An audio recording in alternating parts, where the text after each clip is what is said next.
killed Gary, they killed Gary. I still can see it when I close my eyes. This windshield pops off the car and goes how many feet? 400 feet. I'm the killer. I got my gym bag, which fits in the country club scenario. Open the door, put it down, close the door. I walk away. It is one of the most notorious murders in Tucson history. He was a wonderful father. He was a true gentleman and a true kind person. They rubbed shoulders with people in high society. Everybody thought car bombing has to be a mob hit. Very spectacular. We're sending a message. Turns out, according to some, who didn't want him dead? A long list of persons of interest, an ex-girlfriend, an ex-wife, ex-business associates. It was pure obsession. His hatred was pure obsession. And we're going to reenact the bombing Everybody's under. to see how it could have been done. 2, 1. Now we're starting to pick up some heavy components. That you can take what seems like a scene of classic chaos and create any kind of order out of it is remarkable to us. So what specifically did you find as you looked at all that evidence? And it was titled To Kill. And right at the top of the list was Gary Triano.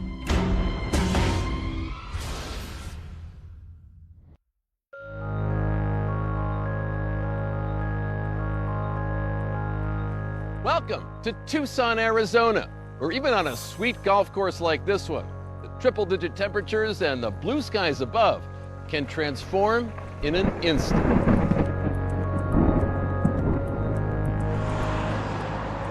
La Paloma Country Club is nestled in the Tucson foothills. It's absolutely beautiful. You can see the city, you can see the mountains. It's Jack Nicklaus Golf Course. Typical Friday, very busy golf day. Wednesdays and Fridays were gambler days. And so about 5:15, 5:20, I was standing at the bar, and all of a sudden there was this thunderous boom. I heard this huge bang, and I rushed over there, tried to see if there's something I could do. Okay, what's going on there? Okay, there's some kind of an explosion in the country club parking lot. I'm not sure. We have one of the victims has no pulse. They've begun CPR. I guess it's a massive fire. It was some kind of an explosion. The building shook. I'd never felt anything like that. I immediately turned.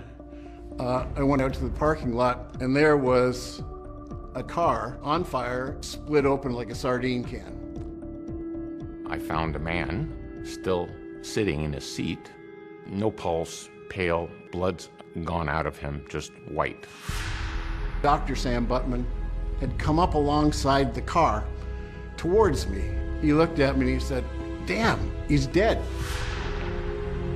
Ken Halligan knew who the dead man behind the wheel of the destroyed car was. He was a longtime member of the country club named Gary Triano. And there's a member, and he was playing with Gary, and he was sitting on the floor next to his locker, and he was just sobbing. They killed Gary, they killed Gary. But the question was, who killed Gary? And why would they do it in such a spectacular way? The blast had stopped Gary's gold Movado watch at 5:38 p.m. End of the line for a wheeler dealer who was unafraid to gamble on the golf course, or for that matter, in the business world. And according to his lawyer, Ron Lehman, a man always ready to bet big on himself. Gary was a tall person who would command a room when he walked in. Dark hair, always had a nice suntan, always had a smile. He was larger than life. Starting in the 1980s, this former car salesman, he'd sought to take advantage of the population boom in Tucson by getting into real estate and land development and gaming on a Native American reservation. One of Gary's most successful projects was Indian gaming.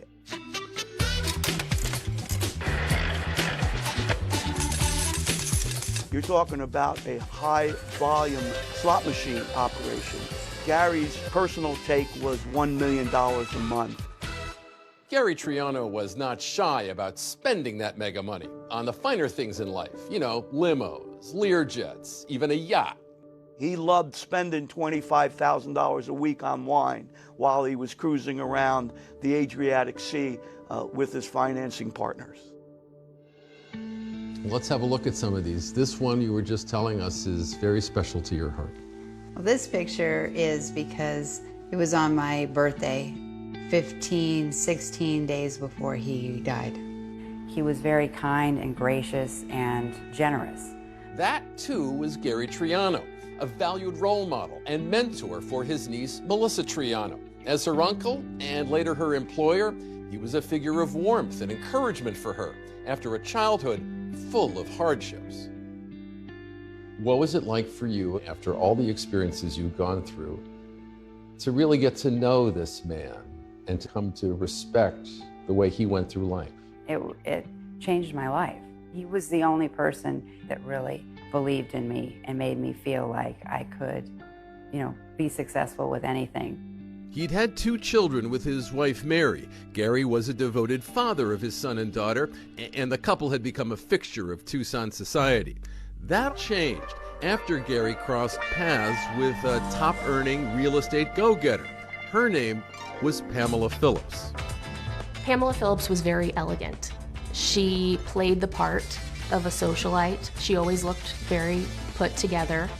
Gary told me that, he met the love of his life, and he was really taken aback by this beautiful, intelligent woman. And Gary, who is so smitten, the story goes that he calls his wife up, who's on vacation in Europe with their 2 children, and he just announces, I'm leaving you. Pam was a figure of widespread fascination and could be every bit a life-altering sensation. As much of a merger as a marriage, Gary and Pam were officially power-coupled at a black-tie wedding on a yacht in San Diego. Did you hear that the vows they exchanged included the phrase, for richer or for richer, instead of for richer or poorer? I think I remember that now that you say that, yeah. You did hear that? Yeah. Gary bought Pam a beautiful diamond ring, which he claimed was worth $250,000. They had twin Jaguars. They had this beautiful home at the base of the Catalina Mountains.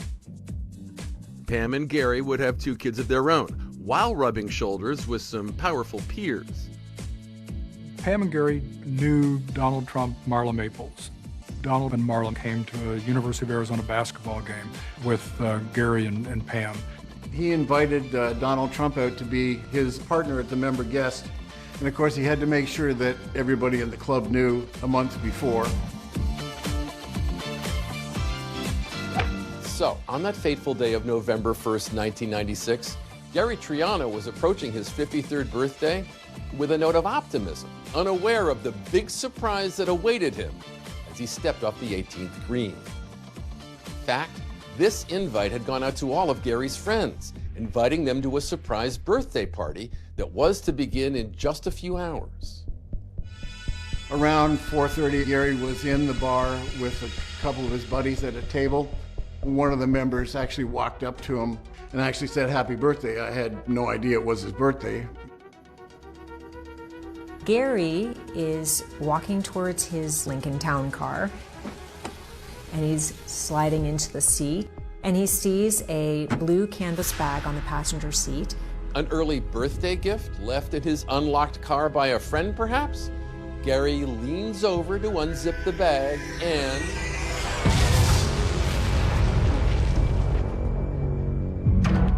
The impact of the explosion was incredible. The front windshield flew like 200 feet into the air and landed in the swimming pool. I'm at home, it's after hours, and I get a call from my sergeant, and basically he says there's been a car explosion at the La Paloma Country Club. Detective James Gamber was a newly minted detective with the Tucson Sheriff's Department, and he was brand new to homicide. This was his second case. When he arrived on scene, you could see the victim vehicle. It blew the car doors open, tore the roof off the car. Gary's body is still in the driver's seat. When Melissa Triano heard there had been some sort of incident with Gary, she immediately rushes over to the country club. So what do you remember feeling as you were running towards the car? Just panic, just shock. I didn't think it was real. The whole top of the car was gone. I still can see it when I close my eyes. Immediately, cops were asking who could have wanted to kill Gary in such a spectacular fashion.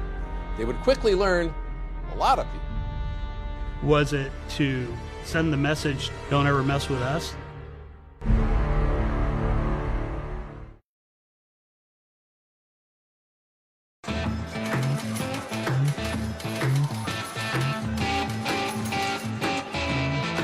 So in the movie Casino, Robert De Niro's character, closely based on the real-life mobster Frank Lefty Rosenthal, climbs into his 1983 Eldorado, turns on the ignition, and is engulfed in a fireball.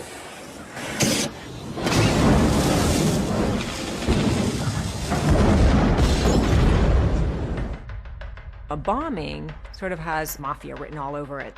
Who would want to detonate a bomb at a posh country club in broad daylight with, over 100 witnesses watching?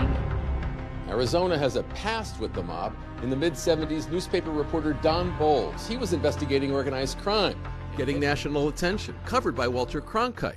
Don Bowles is a 47-year-old investigative reporter for the Arizona Republic.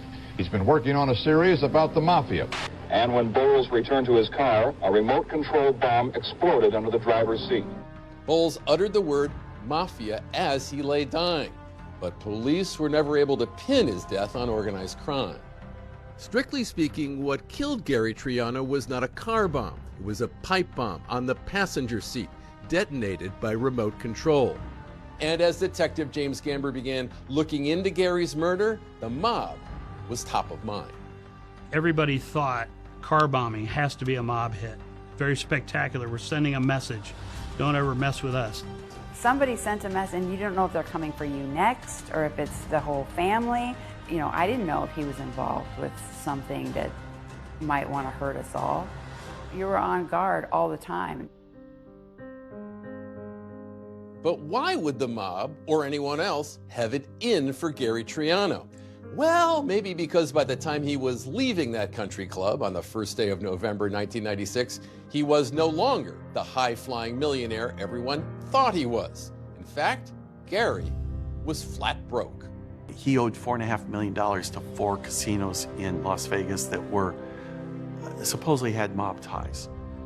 Gary had owned chunks of undeveloped real estate. He'd invested in a radio station, even financed this misbegotten movie, The Mafu Cage, starring Lee Grant, Carol Kane, Will Geer, and an orangutan. Isn't he too big for her to handle? No, he's not. Normally, yes, perhaps, but he's very gentle. Did you ever see your uncle's movie? Oh my gosh, yes. In fact, I had a horse once and I named it Mafu. And we joke about it still because that movie was just horrible. It was horrible. But it wasn't movies like that or real estate that was making Gary rich. It was Native American gambling. He was making millions until he wasn't. The Bureau of Indian Affairs threw him out of the administration of that contract. Gary personally lost $1 million approximately in monthly income. So suddenly now he's at a zero income, but his expenses and his lifestyle, continued. These things were happening during the real estate recession, so things hit the fan at once. Investigators set their sights on Gary Triano's financial dealings because he owed large sums of money to a lot of people. There were any number of suspects that the Sheriff's Department was looking at. There were Chinese investors, there were Mexican investors, there were mafia investors, all of whom Gary reportedly owed money to. It was a house of cards that was crumbling fast. He was promising investors, collateral on property that he didn't own. He was promising Mexican investors money that he didn't have. He had that gambler mentality, so he was quite a challenge to manage as a member. I constantly chased him financially. He was very good at tipping, but not very good at paying his bills. And at one point, Pam got a phone call and picked up the phone and heard on the other line a threat from one of the investors saying, you know, we don't get paid, we're going to kill you. Gary became extremely paranoid, and he starts to sleep with a loaded gun in his bed. By the 90s, Gary was on the hook for $27 million. He'd run out of time, he'd run out of ideas, and declared bankruptcy. When Gary ran out of money, his marriage started to disintegrate. Pam had sort of had enough. She had married this man who was worth millions, and now he wasn't. So Pam's done, and she files for divorce, and she flees, and she heads off to Aspen with her children. A bitter divorce and financial ruin left Gary scrambling to stay afloat. Things were so bad in Gary's life that he went from living in the nicest houses wherever he was around the world to sleeping on a friend's couch. One of Gary Triano's friends from high school met with Gary Triano the day before he died. Gary was trying to get him and his father to give him a $50,000 loan. His friend described him as anxious and desperate. That loan never happened, and tomorrow never came. That summit to plummet journey meant it wasn't even his Lincoln Town Car that Gary had driven to La Paloma that day.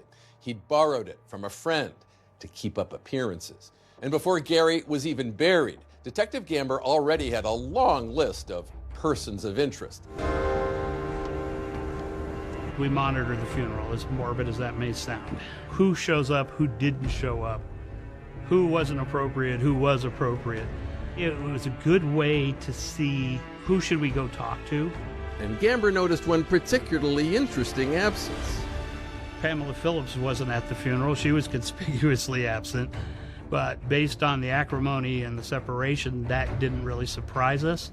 But associates of an eccentric billionaire say he had reasons of his own to want Gary Triano very dead. He had the capacity and the resources and the henchmen, if you will, to construct the kind of bomb that blew up Gary Triano. And this doctor claims he saw a kill list written in that man's daily plan. And it was titled "To Kill," and it was numbered. And right at the top of the list was Gary Triano.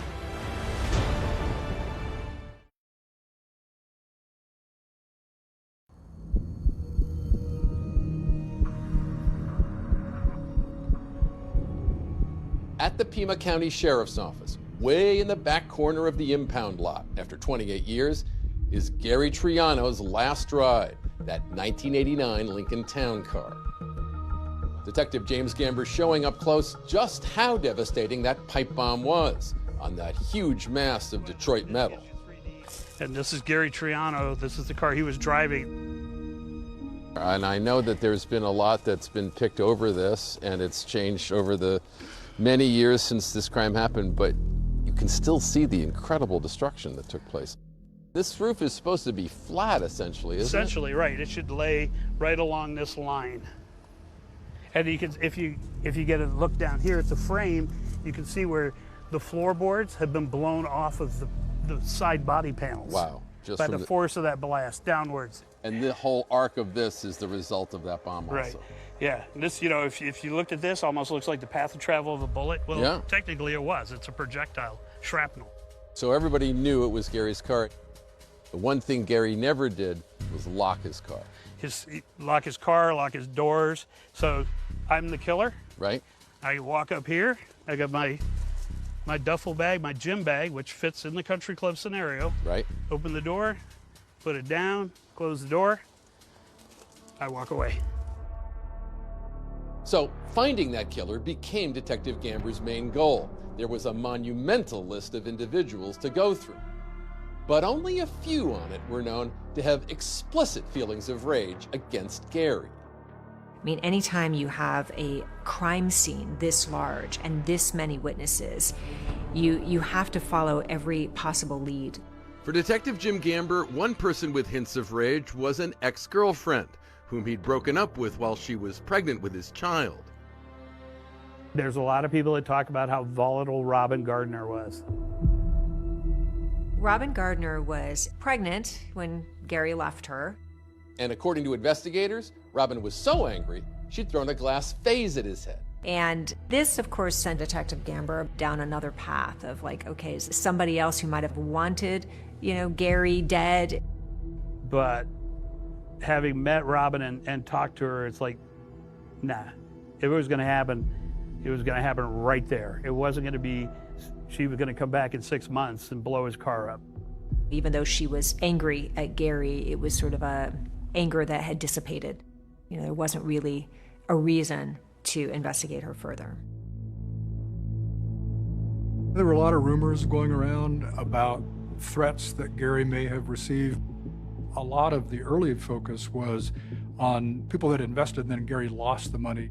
There was no shortage of them to check out. When Gary went bust in May of '94, he left $27 million worth of creditors holding the bag, and that was including those Mexican and Chinese investors. Investigators were able to clear all of them.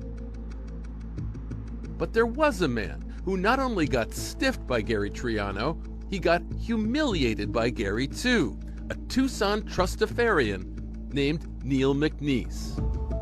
Neil McNeese was, by all accounts, a billionaire by inheritance.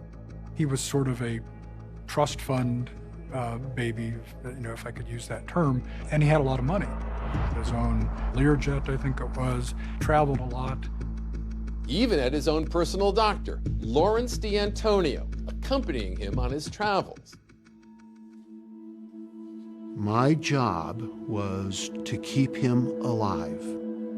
He was a terrible drug addict and an alcoholic.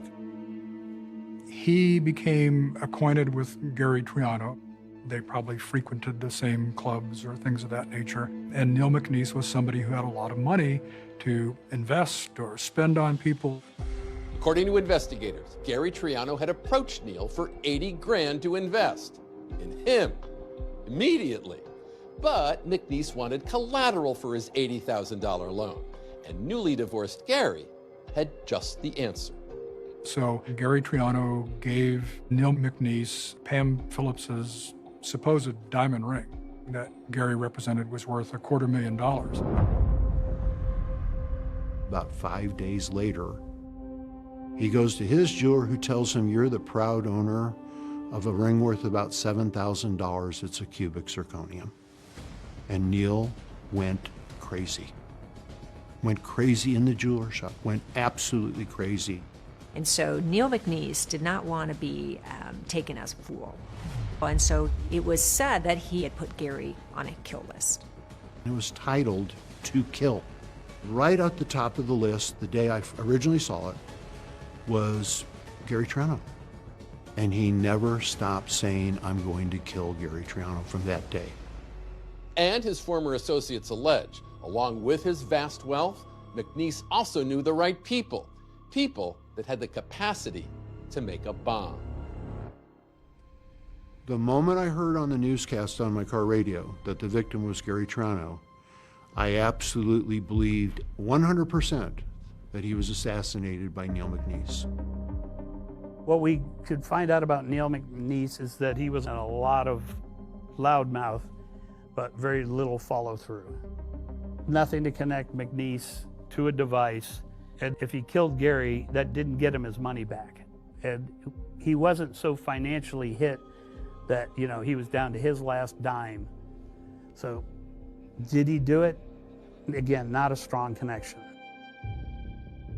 So little hard evidence pointing to anyone for Detective Gamber. But then, out of the clear blue, Pima County receives a call from an out-of-state detective about an abandoned minivan some 500 miles away in California. It's crammed with stuff that has a name on it. That name is Gary Triano. But why?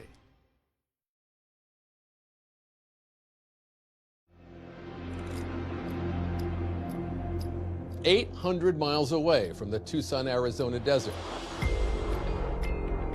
atop the snowy mountains of Colorado, two cases are about to collide, and there's a tantalizing new lead about to emerge thanks to a fraud investigation by Aspen detective James Crowley into a local named Ron Young. What I was hearing was he had a great line to get into your business. He was going to do all these great things for you. I'm so awesome, and I'm going to make you a ton of money. Ron Young was someone who was, even for the mid-90s, fairly adept at computers and establishing an online presence even back then. He comes to the attention of Detective Crowley after two local businessmen allege that Ron has stolen more than $100,000, and they both want to press charges. If Ron became your business manager, he would instantly want all the books, access to all the financials, which gave him an opportunity to transfer money out of your bank account to his own bank account, get credit cards issued in his name on your account. So Crowley gets search and arrest warrants and sets out to pay Ron Young a visit at his place on Snow Bunny Lane. So this is Snow Bunny Lane, where Ron Young lived at one point. On the corner where the carport was Ron's house. So we get there and he's gone. He's nowhere to be found. Ron Young is 6'6", maybe 300 pounds. But where is he gone? 6 months later, Detective Crowley gets a call from the cops in Yorba Linda, California. What happened was that police in California find an abandoned van, and it's a rental van out of Aspen. Authorities discover that the abandoned Dodge Caravan was rented by Ron Young. It was parked outside his parents' house. And it's an unlocked van. And so when police do come and they open the van, they discover some very unusual things inside. And as Detective Crowley learns, more than one of those things has Gary Triano's name on it. There's divorce documents between Gary Triano and Pam Phillips. There are maps of Tucson. There are lists of names of associates with Gary Triano. And they discover something else that's sort of unusual. It's a sawed-off shotgun. I mean, fraud suspects, they're not usually violent. It was Crowley's first encounter with Gary Triano's name, but he recognized the name Pamela Phillips because earlier that year, she had walked into the Aspen Police Department and accused Ron Young of stealing money from her bank accounts. In investigating Ron, there were 2 fraud cases initially, and then Pamela had come in to report the 3rd fraud case. Detective Crowley had an outstanding warrant for Ron Young's arrest. So why did his still-at-large fraud suspect appear to be all up in the business of this Gary Triano from Tucson, Arizona? Then came November 1st, 1996, and the morning after. I was sitting at my desk in the investigations office and reading the paper and saw the headline. It was the shocking pipe bomb murder of Gary Triano. And it kind of, when you get an adrenaline dump and you get that kind of metal taste in your mouth, and that's kind of what it was. And so Detective Crowley calls Pima County Sheriff's Department. And I said, here's what I have. You might be interested in this. And when Pima County gets this call from Detective Crowley, laying out the evidence retrieved from the van, especially those documents with Gary Triano's name on them, they finally have the connection they've been waiting for. So what was an Aspen fraud case now is firmly interwoven with our homicide case. Detective Crowley also hands over to detectives in Tucson a notebook from the van. Inside that notebook, a handwritten list of names, including Gary Triano's niece, Melissa. They brought it to me, and in that notebook was Melissa Triano, license plate Missy. My license plate said Missy on a black Corvette, and that was my car. So he had been following me, and it was terrifying. But now, no one can find where Ron Young is or get any answers he might have. And so the investigation into the identity of Gary's killer, it stalls for nearly 10 years. Until an expert enters the case who's got decades of experience. And that helps investigators with the identity of Gary's killer from a painstaking reconstruction of the bomb itself. People think when the explosion occurs, everything goes away. Well, it doesn't.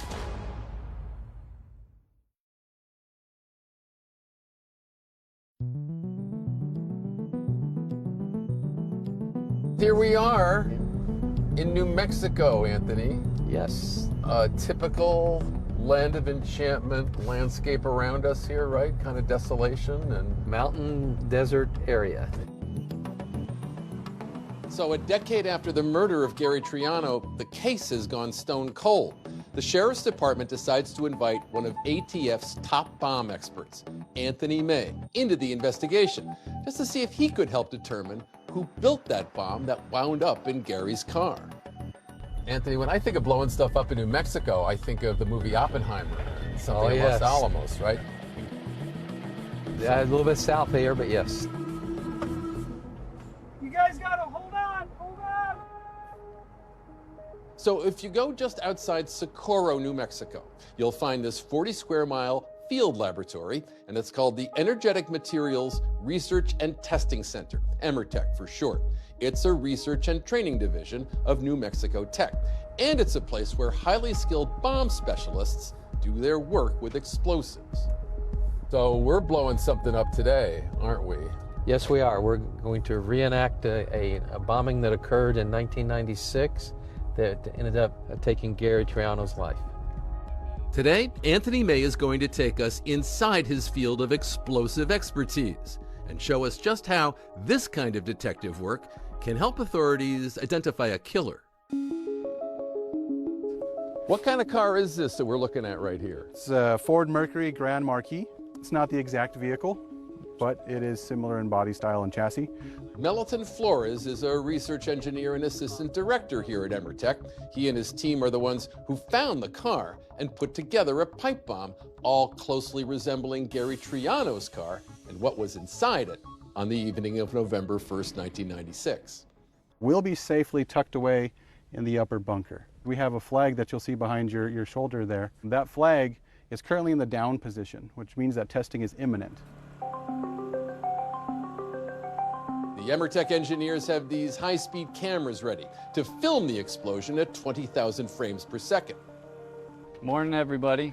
So today we got a recreation shot of a 1996 bombing in Arizona. It's gonna be a pipe bomb. Once the bomb goes off, we're gonna wait until for Merkel he'll give it the all clear. It's the desert, it's hot, so drink plenty of water. We got snakes, we got scorpions, we got spiders, so watch out for all that. Tesla. Yeah, hold on. Let me do a quick roll call up here. Like with the Triano case, the pipe bomb is placed in a blue canvas bag and it's positioned on the passenger seat. The technician spools out the firing fuse. We take cover in a bunker some 2,000 feet away.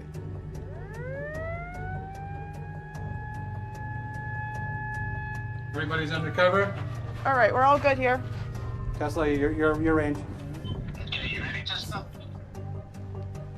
2, 1.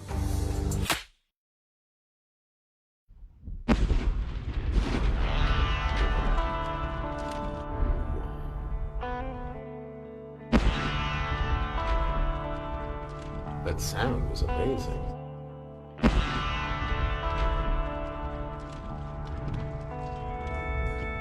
I think it could have been the back window that was flying out. Oh, is that right?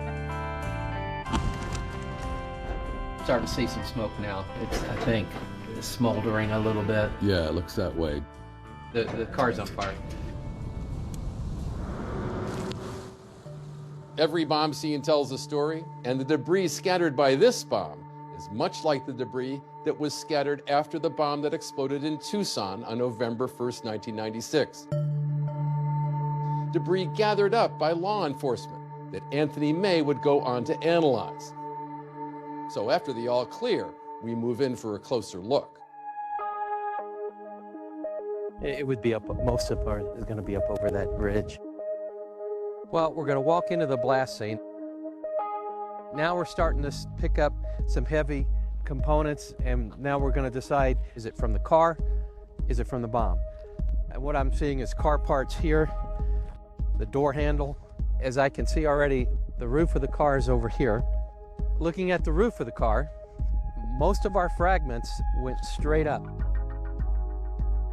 Does it matter to you that it went straight up? It'll tell me the orientation of that pipe bomb. That you can take what seems like a scene of classic chaos and create any kind of order out of it is remarkable to us. That's the objective. Take a look at what the crime scene is telling you, what the evidence tells you, and then go from there. It is one of the most notorious murders in Tucson history. Opening statements. Back in 2005, it was Anthony May taking the fragments of that 1996 bomb that killed Gary Triano and reassembling the device, hoping that the process would offer some leads in a case that had grown cold. This is actually a picture of when Jim brought the evidence up to me.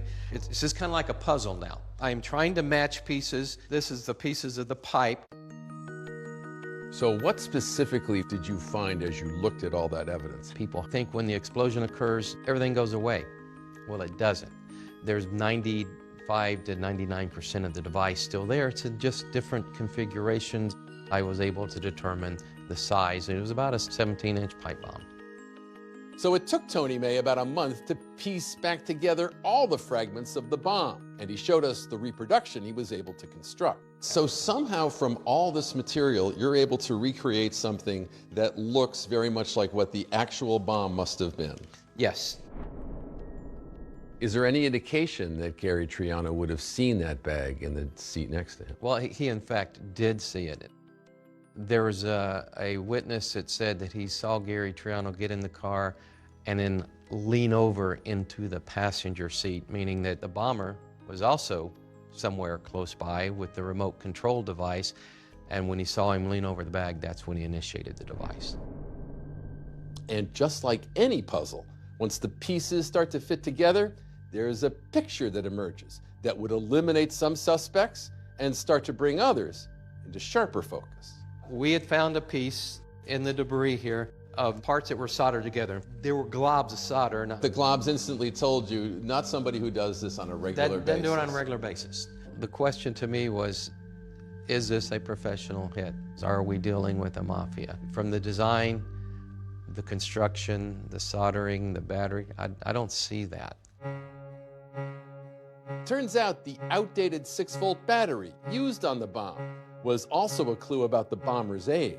That indicated to me that we're not dealing with some young individual who has experience with AA batteries or 9-volt batteries.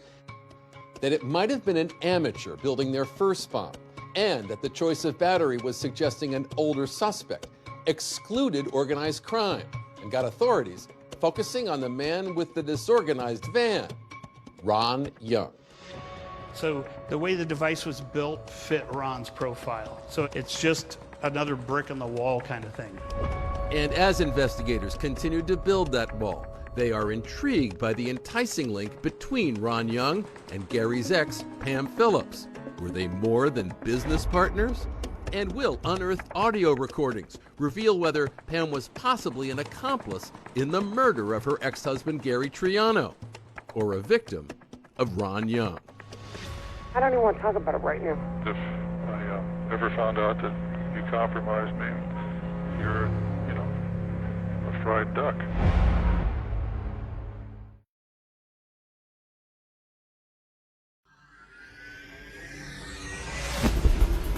It's a story about sex, lies, and audio tape, and a sensational bombing. It was something that absolutely shook Tucson to its core. It was horrific, it was violent. I'm the killer. I got my gym bag, open the door, put it down, close the door, I walk away. The ex-wife, the business manager, the murder. How do they all fit together? Pamela Phillips was a socialite, a beautiful blonde bombshell. She was the quintessential trophy wife. Why would she have been so mad at him? Nothing went her way through that whole divorce, and she was furious by it. And so she's on the hunt for her next husband. She said, I need to find a husband that is worth $20 million or more. Finding them would be the real problem. Is it okay to talk? Yeah. Copy down what you need to copy in your own code and throw this away. To this day, I keep calling it the treasure trove of evidence. It was astounding what was there. If he was a real hitman, Why is he not threatening her with her life or threatening her family or kids? It's a sensational trial, complete with sex, money, and murder. It's summed up in one word: greed.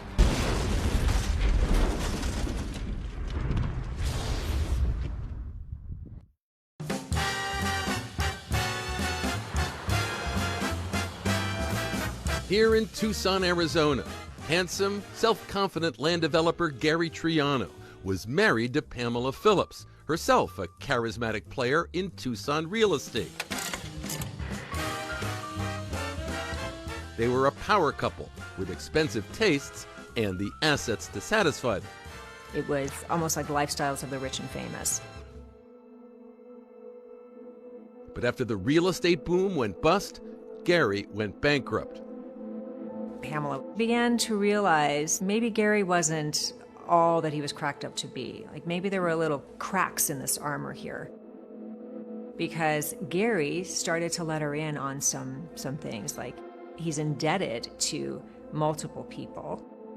Following their divorce, Glam Pam and their 2 kids moved to Aspen. I saw Gary as being somewhat downtrodden, somewhat sad. Sad he was losing his family, sad he had lost all his earthly riches. But ever the optimist, Gary felt confident he'd be on top once again soon. Until November 1st, 1996, when a car bomb blew his comeback and his car to smithereens in a parking lot just like this one.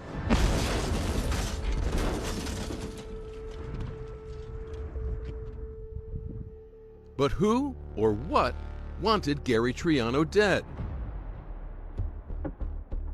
Despite Pam and Gary's bitter divorce, investigators could see no immediate connection between Pam in Colorado and Gary's pipe bomb murder in Arizona, until cops stumbled across that minivan in California belonging to Ron Young, packed with documents with Gary and Pam's names on them.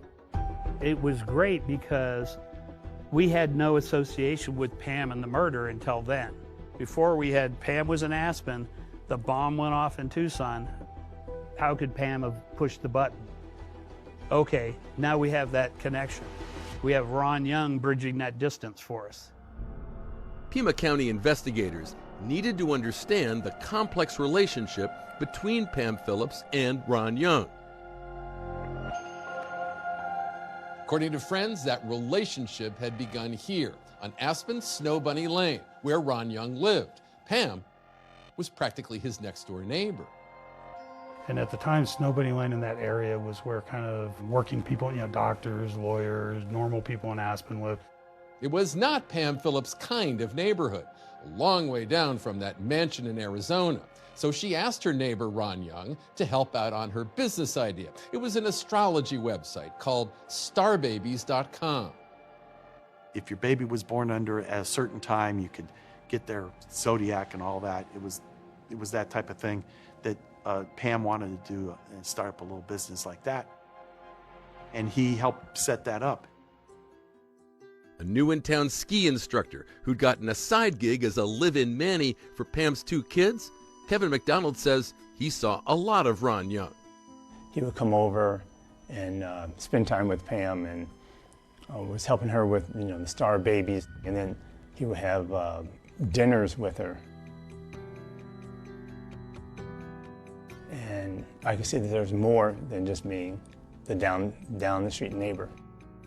After the kids were asleep, Pam didn't want them to see them being intimate or being more than just friends.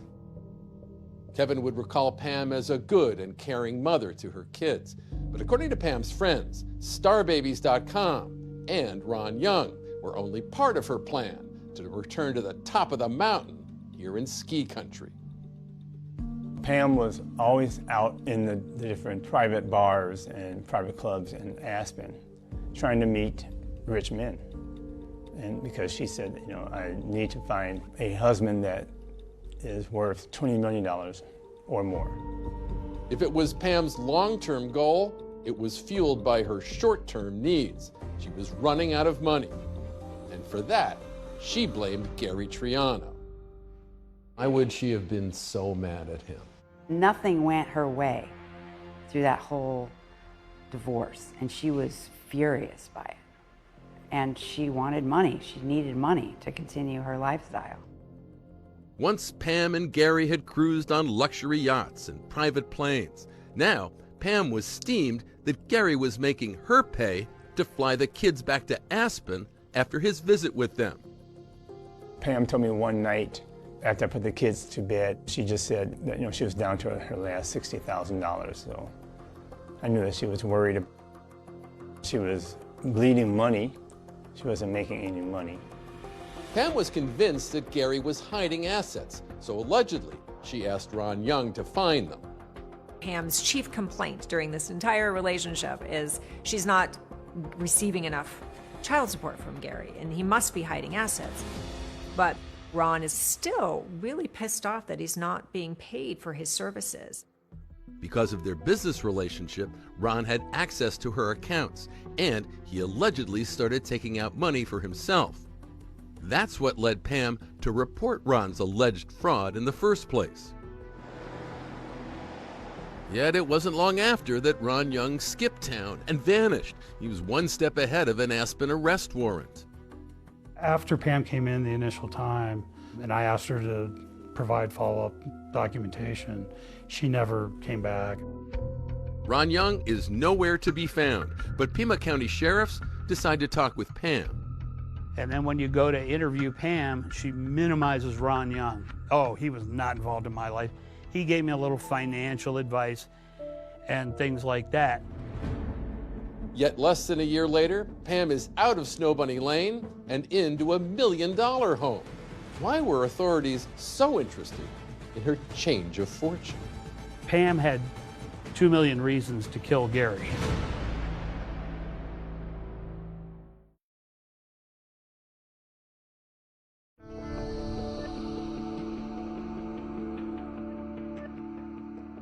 Pothole number 3.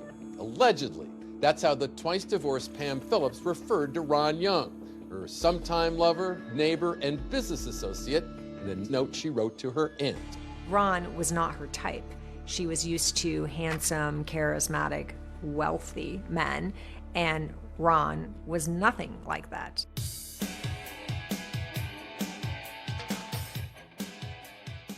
When Pam moved up to Aspen, she purported not to have any money and was in financial hard times. There was, however, a $2 million life insurance policy on Gary Triano's life, set up to take care of his 2 kids with Pam. They were the beneficiaries, with the proviso that if they were under the age of 18, then Pam was the one that would receive the money and appropriately apply it to the children's lives. Now, even with a friend's assistance, Pam's financial straits were affecting her ability to pay for that policy. And then we find out that when Pam learned of Gary's death, she was actually almost 30 days in arrear on her premium payment. Pamela Phillips became hysterical. Not hysterical over Gary's death, but hysterical over the fact that the premium had not been paid for the month of November. And they rushed a FedEx payment to the insurance company that got there too late. The insurance company, though, honored it anyway. And 15 days later, Pamela makes a claim on Gary's life. So it took until January of 1997 before the insurance company paid. Pam got a little over $2 million. Pam Phillips wastes no time. As soon as she gets this $2 million life insurance proceeds, she goes out and she buys her dream mansion. And it's this home in Meadowood. It has its own ski lift. It's buttressed against the mountains. It's got these like massive wooden doors. It has marble all over the floor. So as Pam was spending that life insurance money and climbing back into Aspen society, Gary's murder remained unsolved. It was a burden on the entire Triano clan, the notoriety haunting their every move. If I said my name, I get 1 million questions or 1 million comments on the matter? Are you related to Boom Boom Triano? Like horrible things people would say. They would refer to your uncle as Boom Boom? Boom Boom Triano was one. There was all kinds of weird things that they said. So by 2005, this case had really become a cold case. So we had this one anomaly, Ron Young. And it was, where's Ron Young? Where's Ron Young? Aspen PD had the arrest warrant, so he could be arrested anywhere within U.S. jurisdiction, and just nothing was coming of it. He was like a puff of smoke. In hopes of teasing Ron Young out of hiding, Detective Gamber uses his network of undercover agents and investigators to approach the TV show America's Most Wanted. The manhunt for November 19th is now in progress. Then in 2005, a segment on Ron Young goes on the air. Could this accused con man also be a cold-blooded killer? Well, cops in Arizona want to find that out. Right after the America's Most Wanted episode airs, it happens to catch the eye of a chiropractor in Florida whose patient is none other than Ron Young. So this chiropractor out of Fort Lauderdale, Florida, informs America's Most Wanted that not only is his patient Ron Young, but Ron has a scheduled appointment the very next day. And that's a huge break in the case, because now law enforcement, America's Most Wanted, they can all descend on Florida and make the capture. Sure enough, Ron Young shows up in time for his appointment. After his appointment, Ron is returning to his car when Broward County's fugitive unit makes the arrest. All of it captured on America's Most Wanted. Back behind your back. What's your name? Hey, man. I asked you your name. Ron Young. Authorities hold Ron Young on fraud and weapons charges because when Ron's apprehended, he's got a loaded Colt 380 semi-automatic gun in his possession. So now, detectives race to Florida to see what Ron Young might have to say about Pamela Phillips and Gary Triano. But when they touch down, they get a big surprise, one that will blow this case wide open. We walk over to this box, and there's some micro cassettes sitting in there. And it's like, anybody have a micro cassette recorder? And what was on there is, to this day, I keep calling it the treasure trove of evidence. It was astounding what was there. I don't even want to talk about it right now. What I'm saying is if I ever found out that you compromised me for your benefit, it'd be really unfortunate for you.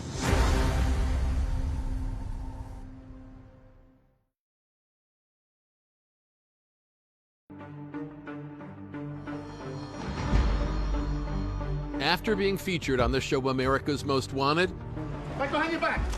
Ron Young is arrested in Florida. Hey, man. I asked you your name. Ron Young. Crowley, it calls us and says they got him. So they start talking to Ron Young, and Ron says, sure, you can search my apartment. And yeah, you can search the storage locker I have. He gives them kind of an extraordinary gift. And it's like he's opening up his treasure trove of evidence for law enforcement. And what they discover, is a major break in the case. Among the physical evidence seized from Ron's properties, detectives find spreadsheets, FedEx receipts, thousands of email printouts, and letters that shockingly reveal Pam and Ron had been in contact the whole time Ron was a fugitive, even after Pam had accused Ron of fraud and minimized their relationship to police. I think the apparent connection between us is best kept at a minimum, she writes. I don't want to appear as too much of a helper, though you know I am. I love you and count on you. Pamela. So there was obviously more of a relationship than she was letting on. But then, as far as evidence goes, the coup de grace. We walk over to this box, and there's some micro cassettes sitting in there. And it's like, anybody have a micro cassette recorder? And so we pop one of the tapes in, we hit play. You sent my money yet? My principal. I am not going to keep sending you more and more money unless I know that you can honor our agreement. And it's Ron Young's voice and Pam Phillips's voice. We immediately turn the tapes off. We box those up immediately, and those go to the lab to be professionally transferred. It takes months just for detectives to listen and catalog the dozens of hours of telephone conversations that Ron has secretly recorded. And the contents are stunning. I'm really happy that your 1.6 was tax-free. Just say yes. I will take the Ford like it's been coming, and I'd like the balance of it as quick as possible. Yes. Yes, I want it all. I want it all. I want it all as soon as possible. We have no disagreement. You start to listen to the phone calls, and the next thing you hear is, you got your 2, I want my 4. Well, you have a $2 million insurance policy, and you have Ron getting $400 and some odd thousand in cash from Pam. Recovered emails and FedEx receipts detail how, at Ron Young's direction, Pam made regular cash payments to him, choreographed, authorities believe, in a manner to avoid detection. You start following Ron telling Pam, this is how you hide taking the money from your accounts and sending it as cash to me.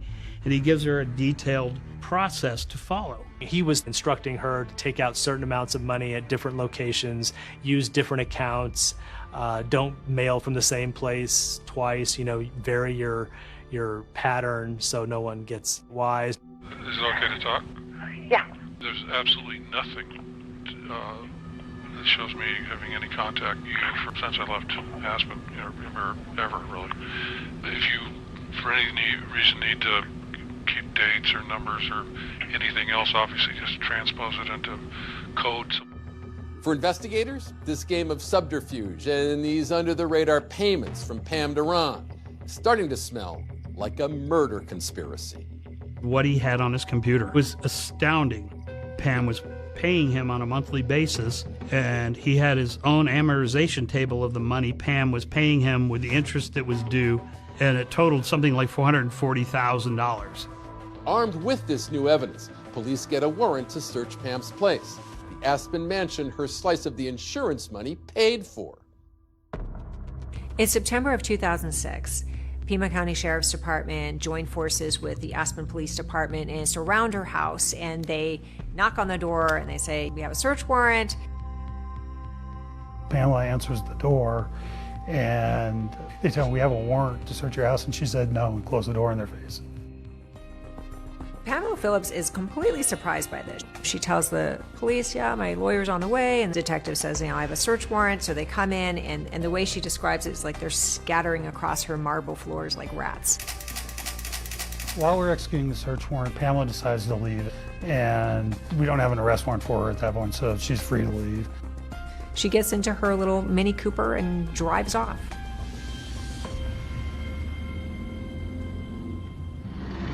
Meanwhile, after pleading guilty to firearms charges, Ron Young is sentenced to 10 months in prison in Florida. After his jail term, he's sent back to Aspen. He gets extradited to Aspen to face the fraud charges. And it's there that the fraud charges get dismissed. After the charges are dismissed in Aspen, we don't have enough to charge him with the homicide yet. So he is free, but he's on parole from the federal prison. Ron Young moves to his parents' house in Yorba Linda, California. So there's all this stuff that's coming together. There's the suspicions about the life insurance policy. And now we've got Ron Young, who's an associate of Pam Phillips, and all these things in the van in California, the names and a notepad of people associated with Gary Triano, maps of Tucson, receipts from a hotel in Tucson near where Gary was living at the time. After nearly 12 years, the police finally obtain arrest warrants, hoping to bring long-awaited justice in the case of Gary Triano. We're going to do a simultaneous arrest. We've already put surveillance teams in Aspen, surveillance teams in Yorba Linda. We hit Ron and we arrest him. We go to hit Pam and we do a records check on her, and we find out she flew out of the country to destinations unknown. She was gone.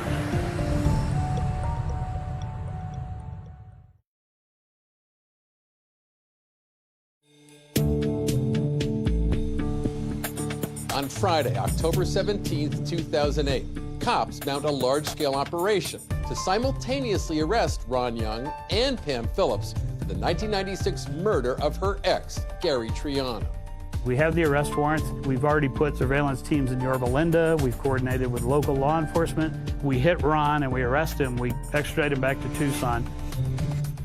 But when it comes to arresting Pam, they have a rude awakening.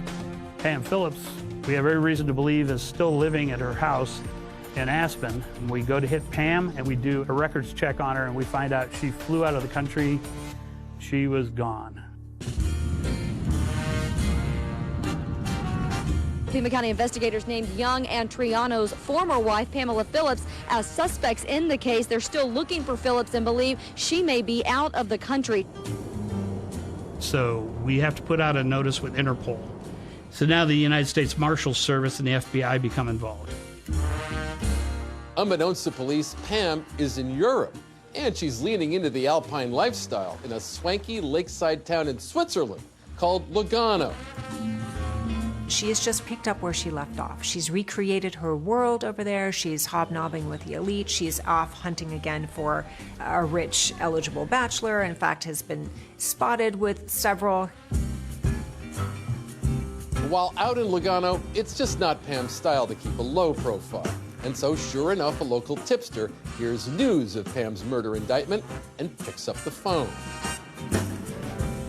I'm sitting at my desk, and I get a call. There's a gentleman who'd like to talk to you. He thinks he knows where Pam is. So everybody's poised to go arrest Pam in Lugano, Switzerland. But there's a hitch. See, the Swiss government wants a guarantee that the U.S. won't invoke the death penalty. Gamber and his team are able to work out the details. But when the Swiss police went to arrest her, yeah, she wasn't there. Ultimately, there's a multinational effort that leads to Pam's arrest in Austria. And while she's sitting in a jail cell in Vienna awaiting extradition, back in the States, Ron Young goes on trial. The trial itself started in March of 2010. We had been doing pretrial litigation for at least a year and a half leading up to that point. Some of the challenges that the prosecution faced in Ron's trial was that it was a circumstantial evidence case. They didn't have any direct evidence that linked Ron Young to the bomb. The prosecution acknowledges no one reported seeing Ron in Tucson on or around November 1st, 1996, nor did he have anything in his possession specifically tying him to Arizona or to Gary Triano on the date of his murder. However, the prosecution does have Anthony May.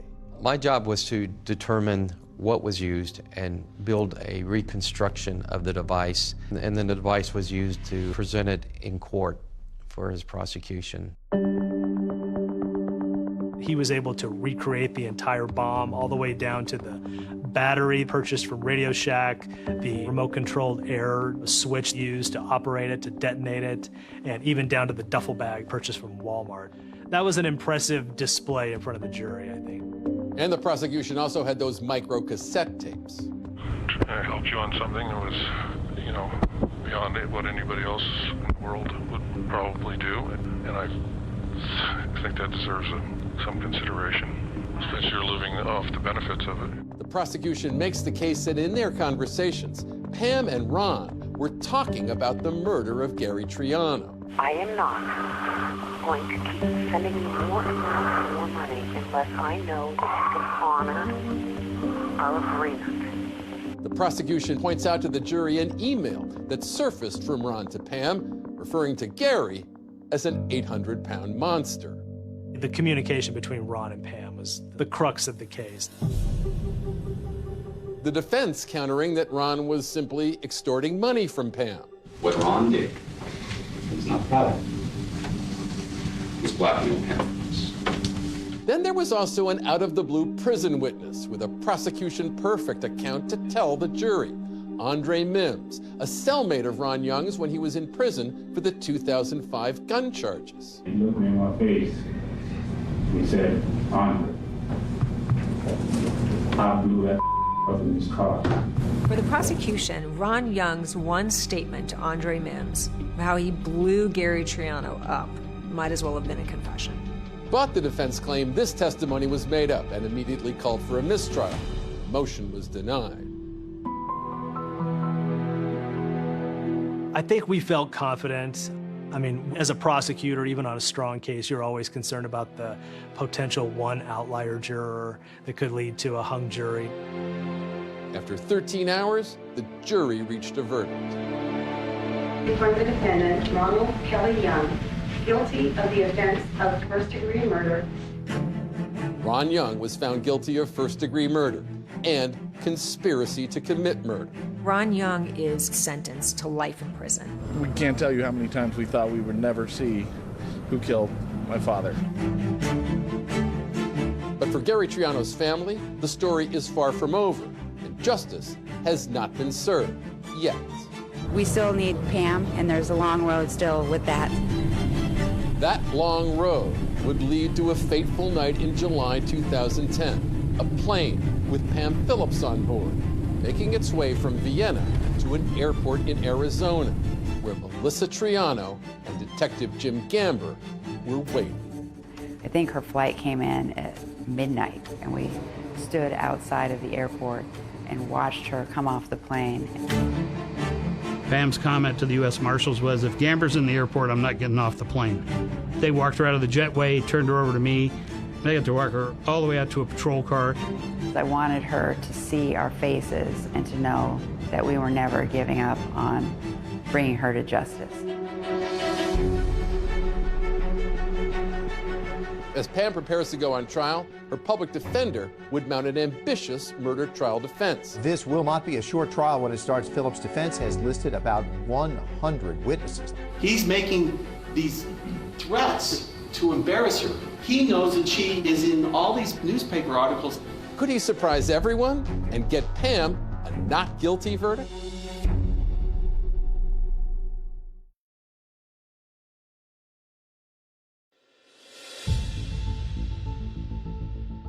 Gary Triano had left his first wife to pursue Pam Phillips. Then, as a Tucson power couple, they lived high on the hog.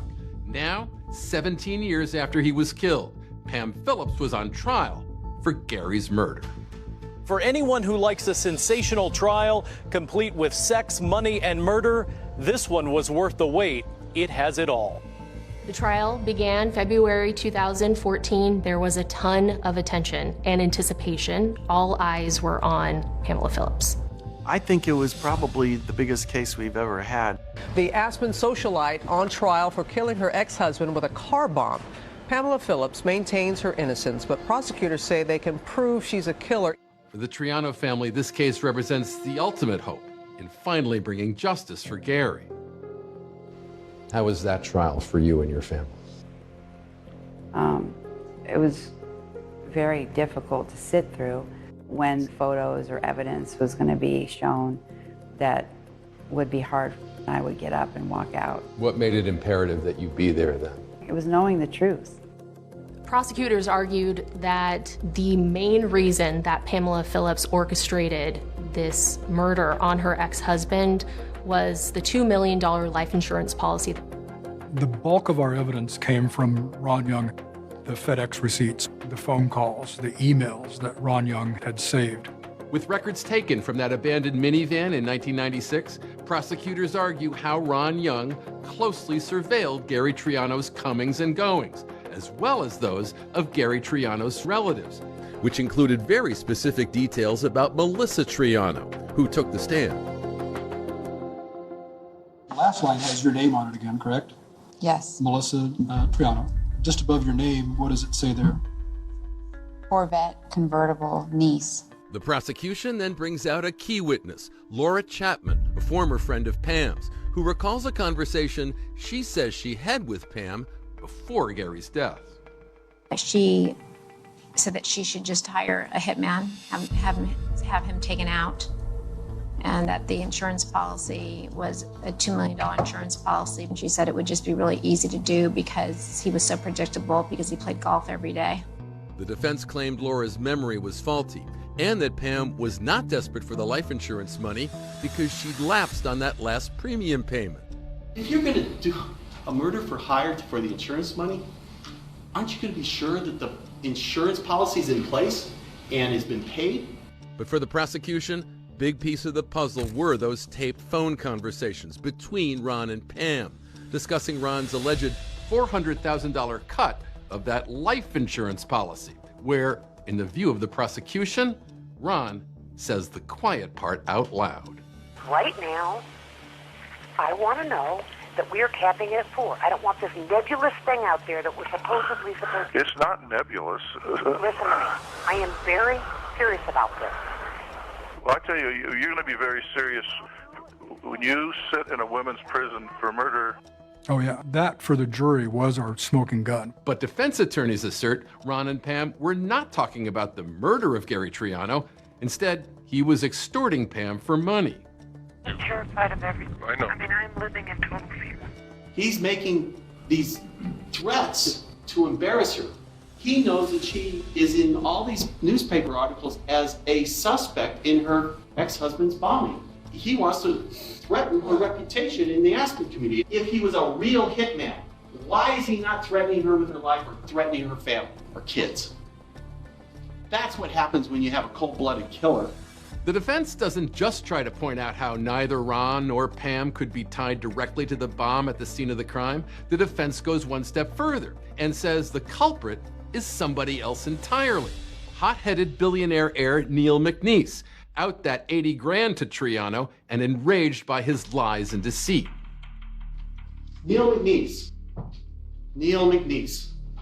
He lends Gary $80,000 and gets a ring for collateral. He finds out the ring is only worth $8,000 and he's livid. He's furious. He threatens to kill Gary per Dr. D'Antonio. Remember, Dr. D'Antonio had come forward after Gary died, claiming that Gary Triano was on Neil McNeese's alleged kill list and that he was responsible for Gary Triano's death. Lawrence D'Antonio was called to the stand, and this was really the crutch of the defense's argument. I wouldn't describe Neil as a friend. I heard Neil say he was going to kill Gary Triano probably 10,000 times. It was pure obsession. His hatred was pure obsession. The defense argues that McNeese not only had motive, he also had the means, with a woodworker friend named Jerry Capuano, who they claim had a shop and the know-how to make a remote-controlled pipe bomb. The other things found at Mr. Capuano's shop. You saw that little red thing that was used to put together wires.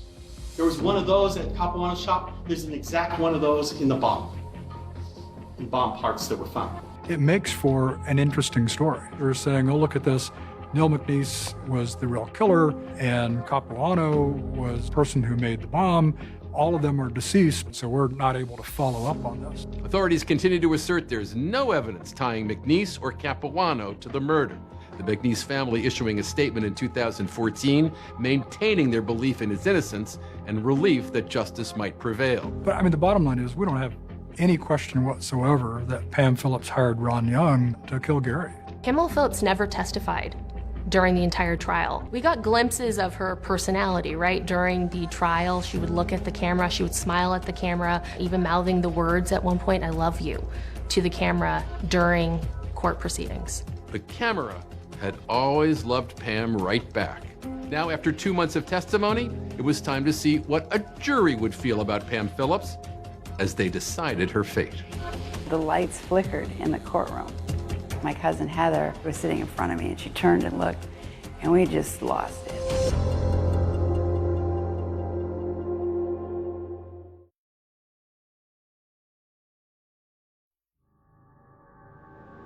We're on verdict watch as jury deliberation continues in the Pamela Phillips murder for hire trial.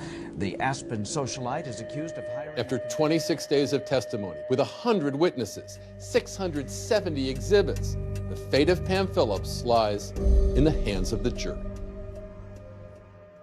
To find the defendant, Pamela Ann Phillips, guilty of first-degree murder.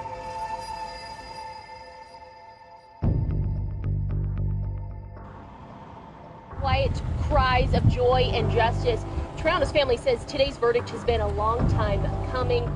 Like seconds after the judge said guilty, the lights flickered in the courtroom. It was surreal. What did that tell you, those lights That he was there.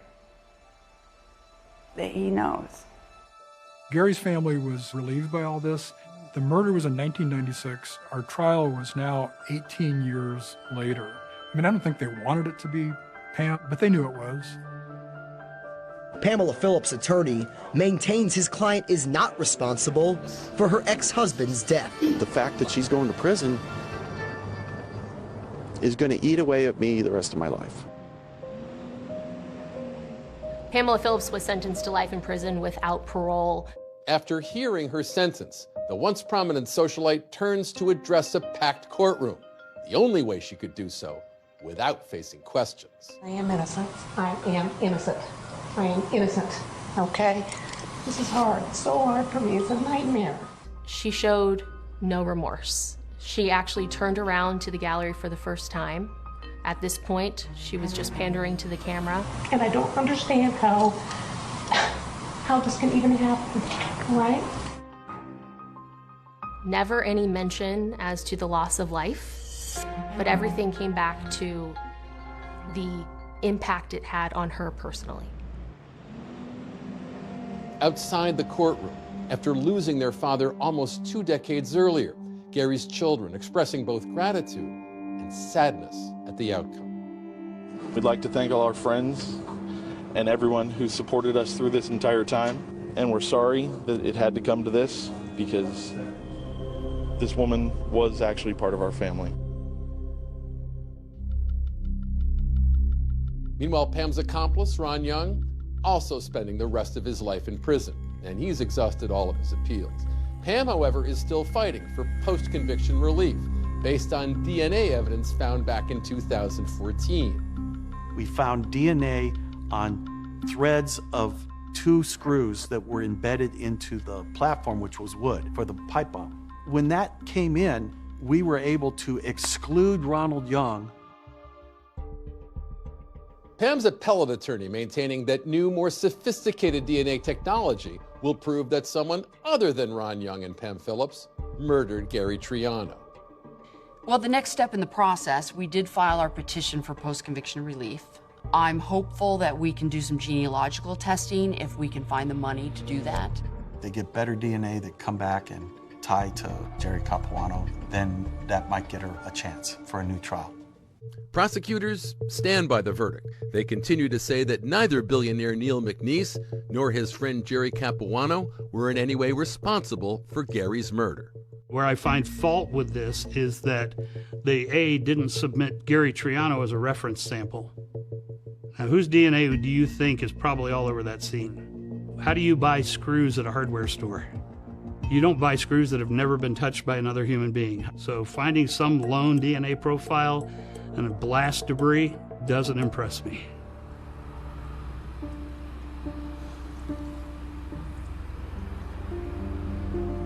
How do you like to remember your Uncle Gary?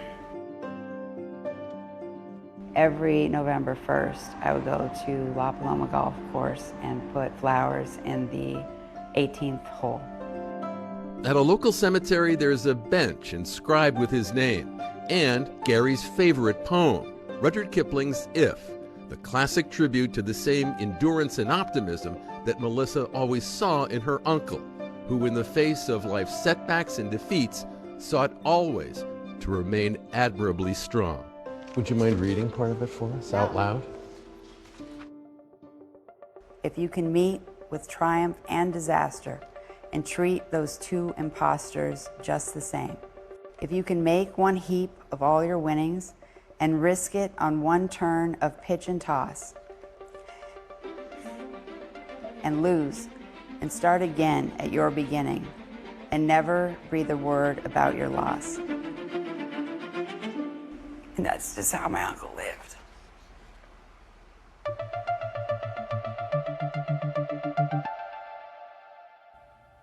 The Triano family filed a $10 million wrongful death civil action against Pam Phillips. The judge ruled in the family's favor for that $10 million.